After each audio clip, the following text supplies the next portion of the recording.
Olá, aqui é Alexandre Figueiredo. Esta é mais uma edição do TV Linhaça. Pedimos para que vocês se inscrevam no nosso canal, compartilhem, apertem o sininho e ajude a divulgar o nosso canal, que precisa ter mais seguidores. Então, o tema de hoje é que neste fim de semana houve movimentações diversas no Brasil e nos Estados Unidos. Começando nos Estados Unidos, foi a eclosão das revoltas populares contra a morte covarde do negro George Floyd por um ato completamente abominável de um policial, Derek Chauvin, que ficou 8 minutos estrangulando com a perna o rapaz, que teve uma acusação infundada de ter passado nota falsa, uma botaria assim que o policial inventa, só joga, só para prender o cara. E aí, com esse ato, houve intensas movimentações da população indignada em todos os Estados Unidos, e a delegacia lá de Minneapolis, em Minnesota, foi incendiada, totalmente incendiada, além de outros atos de vandalismo que, por mais errados que fossem, eram a forma da população se protestar sem ter o que recorrer naquele país que ainda tem valores racistas, ainda acolhe valores racistas em uma grande parcela da população, e também tem um presidente reacionário, Donald Trump, que ameaçou até reprimir a população e botar a polícia para quebrar em Minnesota, né? Então, eu só esqueci de dizer que houve também uma outra aberração, que era o repórter negro Omar Jimenez, que foi fazer uma cobertura da revolta popular em Minneapolis e foi detido pela polícia. O cara apenas queria dar informação, mostrar ali o movimento das pessoas. Ele chegou até a filmar, a mostrar o prédio da delegacia se desmoronando sob as chamas. E, no entanto, depois ele foi preso. Isso é um ato de humilhação, e espero que o Omar Jimenez adote iniciativa até de processar o Estado por danos morais, porque isso não se pode admitir. Omar Jimenez pode mesmo. Eu não sou especialista em leis dos Estados Unidos, mas eu creio que ele pode processar por danos morais, porque aquilo foi uma humilhação muito grande.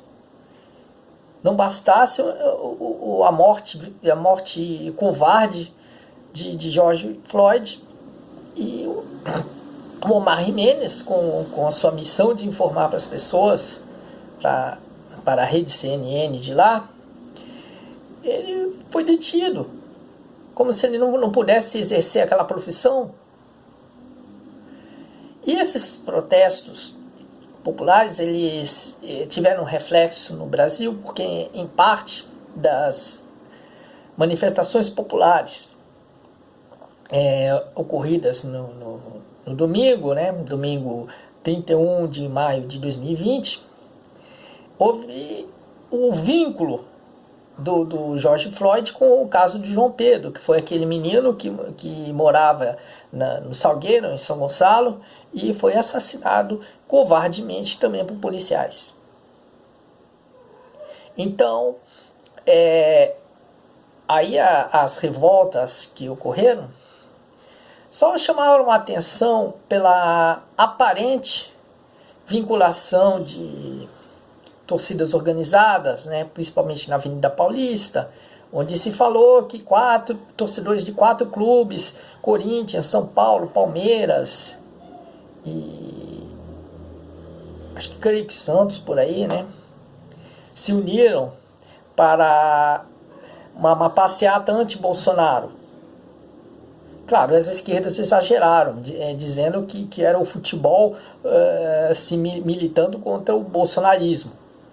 Mas eu creio que não, eu creio que apenas pessoas que, por coincidência, estão ligadas a torcidas de futebol, que foram lá se manifestar contra o bolsonarismo, inclusive entrando em conflito com os bolsonaristas que também estavam lá, causando tumulto, é verdade, mas pelo menos mostrando aos bolsominions que também tem gente partindo para cima deles, desses reaças.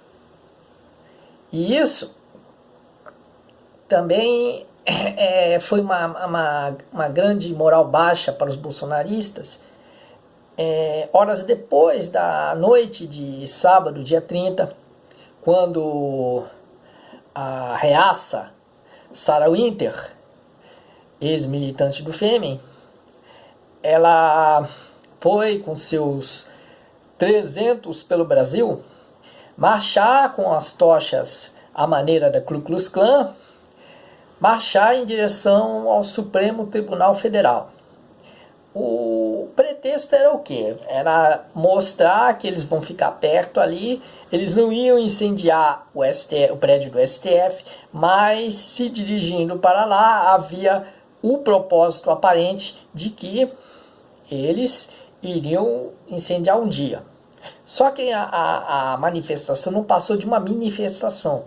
Por quê? Porque o grupo de Sarah Winter, apesar de se chamar 300 pelo Brasil, mais parecia os 30 por eles mesmos, né? Podemos até sugerir um outro nome, 30 por eles mesmos, 30 por si mesmos, talvez. E aí, foi uma manifestação que foi um fiasco, embora não podemos subestimar o poder ameaçador dessas minorias, porque para fechar o STF, segundo disse certa vez o Eduardo Bolsonaro, basta um cabo e um PM. E nesse caso o número dos manifestantes, né, era 15 vezes maior. Então, porque a minoria está pouco se lixando com se são poucas pessoas ou não, né? Infelizmente, forças autoritárias têm esse raciocínio. E aí,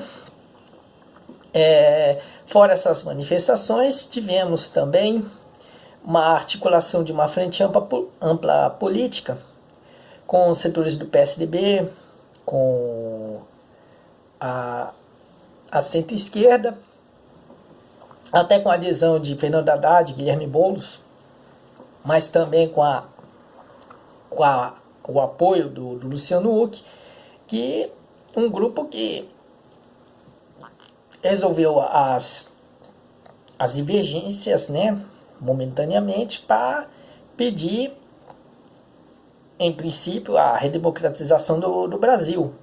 Só que esse movimento de frente ampla nem se compara à antiga frente ampla dos anos 60, de Carlos Lacerda e Juscelino Kubitschek, que pelo menos foi uma tentativa de pedir redemocratização do país. O problema é que Kubitschek e Lacerda estavam desmoralizados na época pela opinião pública conservadora, e aí o movimento custou a crescer, demorou a crescer, e quando cresceu, os militares caçaram esse movimento. Então, essa atual frente ampla é uma frente ampla ainda muito mais pálida, porque não pede a saída de Jair Bolsonaro, e as esquerdas, elas entraram nessa linha, nesse movimento que se chama Estamos Juntos, sob a condição de não usar muito nas pautas, né? Não usar, até porque parte desse grupo que pede a redemocratização foi responsável pelo golpe político de 2016 e apoia o projeto econômico de Paulo Guedes. Por isso que não tem uma postura firme de de querer tirar Jair Bolsonaro do poder, ou de pedir a cassação da chapa de Bolsonaro e do general Mourão, até porque nesse movimento a centro-direita, a direita moderada, não quer que o PT volte ao poder. Quer sim usar as esquerdas como um apoio momentâneo para depois o PSDB voltar ao poder.